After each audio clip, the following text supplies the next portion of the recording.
Hey guys, Mike Sullivan with First American Axe and Forge. I'm here with Tracey Wilson again with part 3 of a question and answer time. We have questions from Christopher from North Carolina.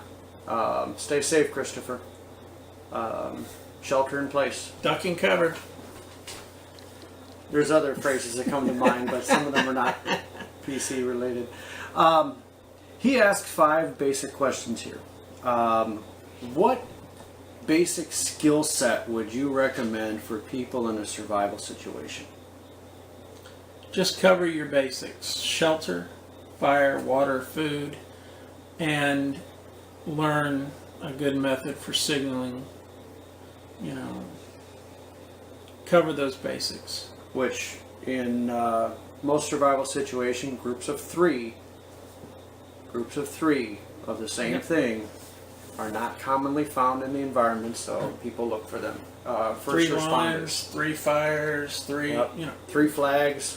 First Whatever. responders look for that stuff, so keep that in mind. So basically, make yourself fire, make shelter, hunt food, gather food, store food away. So there you go, the basic skill set. Easy peasy. The next one is probably going to be a little, probably going to get a few comments because some people don't like this, but I don't really care.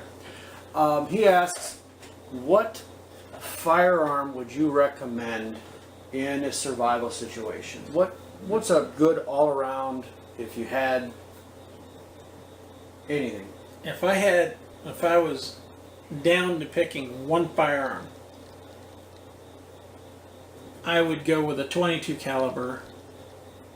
Now hold on here. 22 can't take anything. It can't kill anything. What are you talking about? I beg to differ, and there's plenty of proof of that.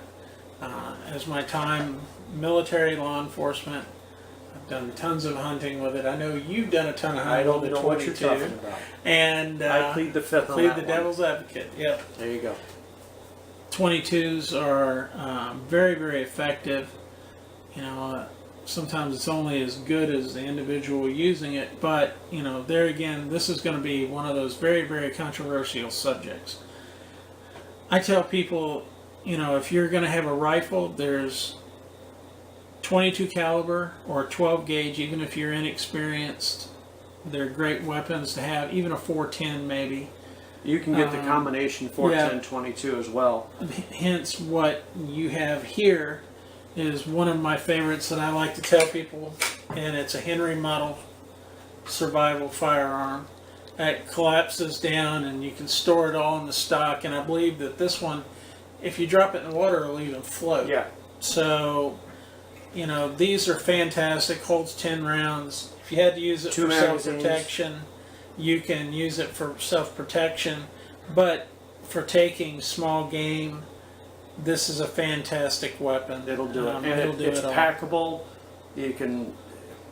It's a good all around. And you can see it has a little dovetail up at the top, along with the fixed sights. It has the dovetail, so you can mount a small, inexpensive scope or a red dot up on top.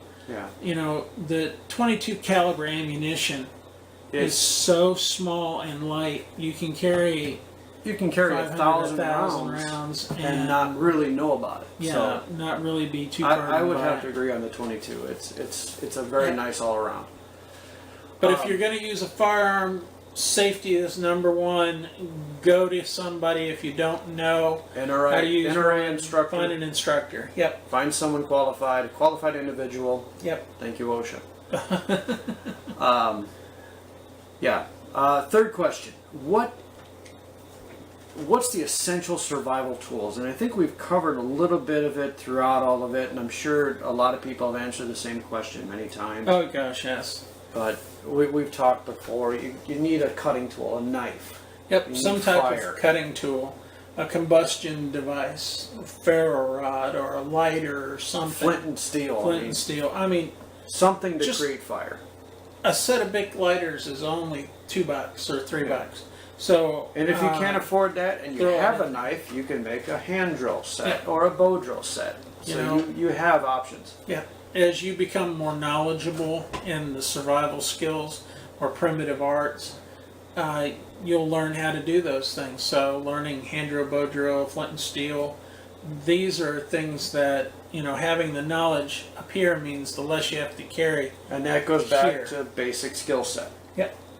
The less you can pack, the more knowledge you have in there for making what you need.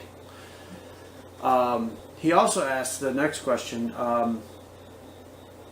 what is the importance of a large food cache, or is a hunting gathering approach advisable? Which one would you call on? As I tell people, I talk to people who want to learn basic survival skills, and I advise people who want to prep for long term. Really, honestly, the best, most sensible way is to cache food. If you can buy food, freeze-dried, dehydrated foods that are already packaged, that you can put away, Wise is a good source. You can also Yeah, buy a freeze dryer you can make yourself and do that. Yes. And just pack them that and put lasts them for away. 25 years, I think. There are some Should. of these that last up to 25, 30 years. And if you put it away, it's not something you have to hunt, catch, grow, expend a lot of resources. And you can pull it out, put in some water, and it expands, it fills. Yep, but I tell people, Concentrated flavor. and this is one thing, if, God forbid, we ever enter into a situation where, you have to start cracking open your food sources that you've hidden away, start thinking about next year, next season, and planting, putting things in the ground that you can pull out to supplement those sources. Hence, things like this. Seeds. You've seen my garden outside, Yes. You've seen my greenhouse. I'm in the process of setting up an aquaponic system just to have a protein source for fish. I got vegetables. Plan ahead. Hunting, gathering. Learn those skills ahead of time. That way, if that situation comes up, you can take a little bit from your food cache, supplement with hunting, gathering, work it together, and make everything last longer. Just think about it this way. If we ever go into a catastrophic event, you're not going to be the only person out there looking for wild food, game. We've all There's seen The Going to Walking be Dead. mass hordes of people, Yeah. trying to take advantage of, what's available. So if you can put that food away, in the Walking Dead situation, zombie survival apocalypse groups, Well, you even can if you- say, even if you I don't have cut to that- leave the house, Even if you cut that group out, but you have all the humans fighting each other, Yep. trying for dominance. It also brings in, comically, the fifth question that he had. Don't mind my axe.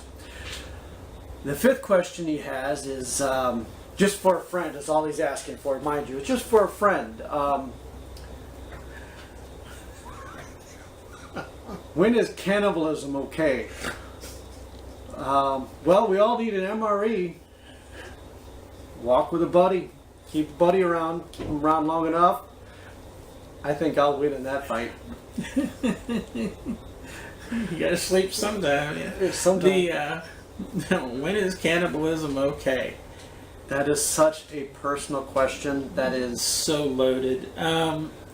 Look, has it happened in the past? Yes, you can Google it yourself, Chris. Donner Party.